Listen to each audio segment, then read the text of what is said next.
Marami ang nashook at nahihiwagaan sa fit check ng trans-Pinay na ito. Hindi lang ang kanyang mga OOTD o Outfit of the Day ang agaw pansin. Lalo na ang mga kasama niya sa pag-aura. Mga nagliliparang paniki. Pero hindi niya ito binubugaw.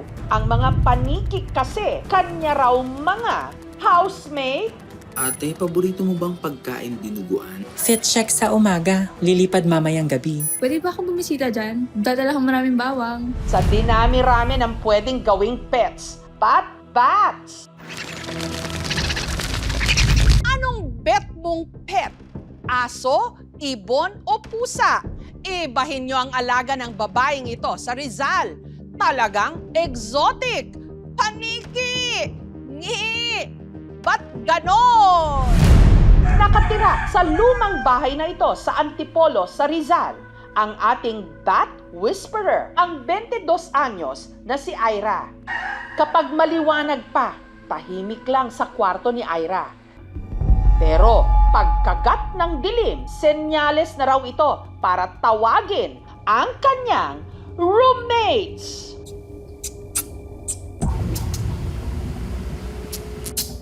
Ilang saglit lang,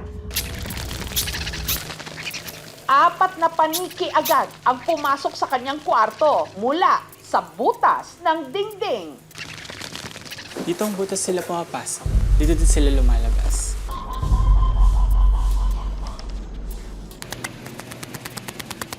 Hindi ko masabi kung ano yung dahilan pero siguro yung place mismo, yung temperature, mataas para sa kanila. Kung ang iba, takot na baka sila'y dapuan o makalmot ng paniki. Si Ira, deadma. Maamo naman daw kasi ang mga ito. Hinahayaan ko lang. Hindi ako nagiging aggressive sa kanila. Never pa silang lumapit, pero hindi sila nadapos sa katawan. Never sila naging threat. Pumapasok sila sa senses ko. Isa-isa silang nafe-feel. Ang ilan sa kanyang bat besties, pinangalanan na rin ni Ira. Kagaya na lang ng isang ito, si Andy. Ayun siya, oh. Andy, every time na lumilipad siya, lagi siyang nauuntog sa kisam. Yung napakita sa bahay, those are insect bats, feed on insects, kasama din ng mga lamok. Taong 2023, nang una raw pumasok ang mga paniki sa kwarto ni Ira. Ang bat friends ni Ira, mga gabay rin daw niya. Every time na lumilipad sila, marami silang lumilipad. It's a bad sign na wag na ituloy kung saan man pupunta. Kapag mas safe, yung tunog nila is medyo kalmado. Nag-e-emit sila ng mga sound waves. Kung kaya bang makipag-communicate ng tao sa mga paniki using echolocation, I don't think that's possible. Dahil sa kakaibang mga alaga ni Ira, pati na sa kanyang dark o goth fashion sense, may ilan tuloy nagdududa. Aswang ka po? Si Ira may buwelta. To clarify, hindi ako aswang. If tatawag akong aswang, wala, tatawanan ko lang. Ang fur baby naman ng pamilya ng high school teacher mula Clarin, Misamis Occidental na si Carmel, hindi aso, kundi isa ring paniki. Wow! Nariyang lumalapit kapag tinatawag at parang yumayakap pa. Yun na yan, balhin. Clingy yarn. Kapag pumapasok ang mga anak ni Carmel sa eskwela, tila sumasama ang paniki sa paghatid sa kanila. Paniking kapit tuko sa bag. Oy, bag mo ng kuya. Kire, kuyag ka. Kuyag ka, school.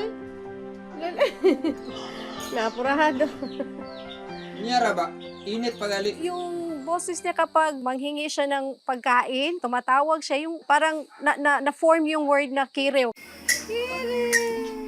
Kaya pinangalanan nila itong Kireo.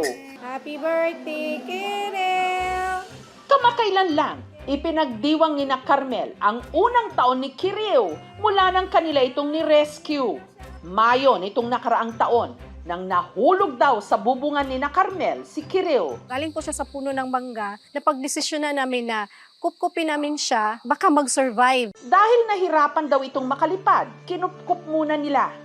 Pero habang hinihintay daw nila itong tuluyang gumaling, tila napalapit na ang mag-anak sa kanya. Tinuturing na rin namin na kapamilya namin si Kiril. Parang anak nga eh.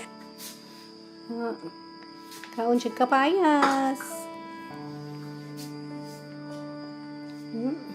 Gusto talaga niyang i-hug siya. Especially early in the morning, yung malamig ang panahon. Nanawag pa, nanawag. Gutom na ka? Dahil spoiled si Kiril, lumaki raw na seloso. Yung makikita niya na nakahag ako sa husband ko. Tapos nandun siya, parang ayaw niya siguro. Ay, pinapakain namin sa kanya. Mga fruits lang po talaga. Ibita niya. Oo. Sige, kaon. Yung pinaka-favorite niya actually, grapes. Mahal. Kiril. Ligo si Kiril. Dahil sa pag-aaruga ng mag-asawa, si Kiril sinlaki na ngayon ng pusa. Kapag i-spread mo talaga yung wings ni Kiril, aabot na yan ng 1 meter. Hindi na ito nakapagtataka. Si Kiril kasi isang flying fox. Flying fox from the genus na Pteropus. So ito yung mga malalaking mga paniki na ang kinakain ay mga prutas. Para naman daw mas mabilis na gumaling si Kiril, pinagawan siya ng sarili nitong bahay. Ito po yung bahay ni Kiril. Pinapagawa talaga ng husband ko para kay Kiril. Sali po, pasok po tayo. Kiril! Andito po si Kiril. Ito talaga yung yung kinakapitan niya. Oh, ito yun. Dito siya kumakapit. Diyan siya usually natutulog. Kaya tawago na.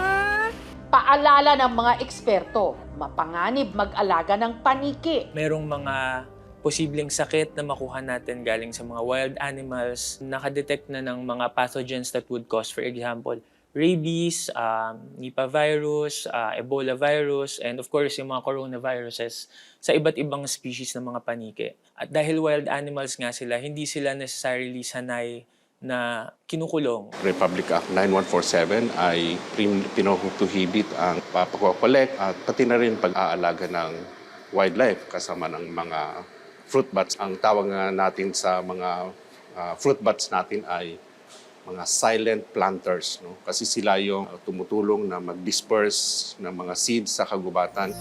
Pero kahit napalapit na sa mag-anak si Kiril, batid nila na hindi ito pwedeng kupkupin habang buhay. Lupa na, Kiril! Ilang beses na nakawala si Kiril eh. Pero bumabalik. Na-feel siguro niya yung love. Na-feel siguro niya yung care. At na-feel siguro niya na yung belongingness dito sa pamilya namin. Siguro pag sinabi nila na may batas, oo nga, kung kukunin nila, okay lang din sa amin. Pero pakiusap lang talaga namin na huwag lang patayin si Kiril. Malulungkot na siguro kami doon. Ilang taon pa lang ang nakalilipas sa kasagsagan ng pandemya. Naging simbolo ng takot ang mga paniki dahil sila raw ang pinagmulan ng COVID-19. Alam naman ito ni na Ira at ni na Carmen. Pero para sa kanila, tao man o paniki o ano pang hayop, pare-pareho lang ang hinahanap. Ligtas na tahanan. Ikaw, Tati!